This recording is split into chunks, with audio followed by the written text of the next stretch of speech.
रमेश और सुरेश गांव के दो दोस्त थे और उनके पास एक ट्रैक्टर था।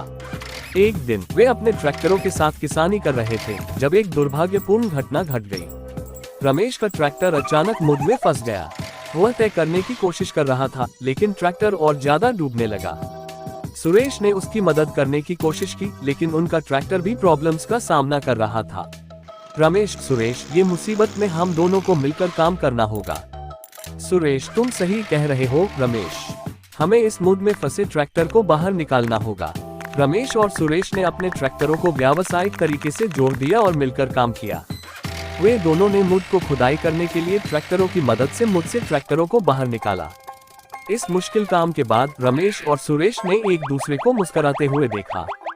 उन्होंने एक साथ मिलकर समस्या का समाधान पाया और उनकी दोस्ती और मजबूत हुई।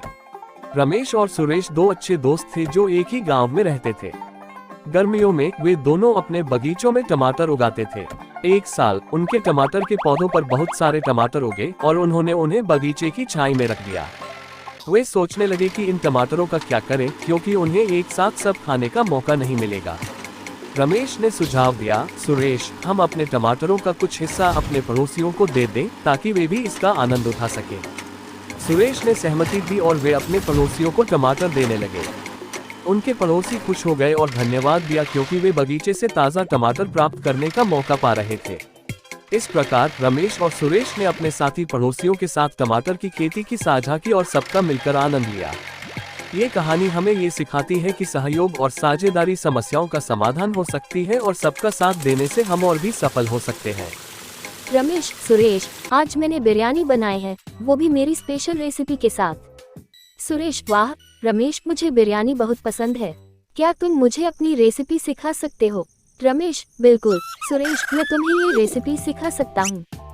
चलो मेरे साथ रसोई में चलते हैं। रमेश और सुरेश रसोई में जाते हैं और बिरयानी बनाने का प्रक्रिया शुरू करते हैं। सुरेश, रमेश, तुम्हारी बिरयानी बहुत अरोमा से भरी हुई लग रही है।